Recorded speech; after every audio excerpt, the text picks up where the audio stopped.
આશ્ચર્યજનક કરતા પરિસ્થિતિ અને સંજોગો કે આ દેશની અંદર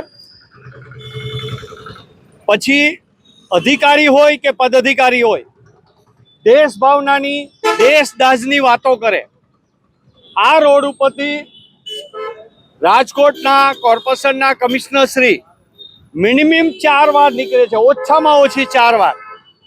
ફાયર બ્રિગેડના અધિકારીઓ અહીંથી નીકળે, ડેપ્યુટી કમિશનરો નીકળે, સ્ટેન્ડિંગના ચેરમેનો નીકળે, પણ એક પણ વ્યક્તિને એ ખબર નથી કે રાષ્ટ્રધ્વજ કેવો હોવો જોઈએ.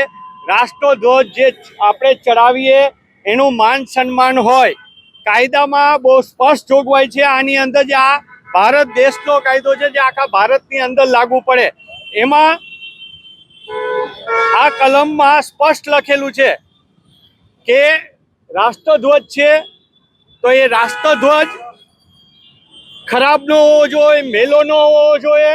અને કાયદાની અંદર એવું બહુ સ્પષ્ટ છે કે રાષ્ટ્રધ્વજ હોય એનો કલર ઉડેલો ન હોવો જોઈએ, સ્પષ્ટ કલર હોવો જોઈએ.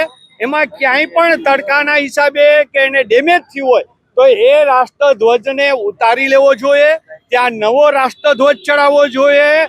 અને જે રાષ્ટ્રધ્વજ ઉતારો એનો વ્યવસ્થિત એનો પણ નિયમ છે કે આ રીતે એનો એ રાષ્ટ્રધ્વજને કેવી રીતના એનું ડેમેજ કરવું અને એને કેવી રીતના પૂર્ણાહુતિ દેવી.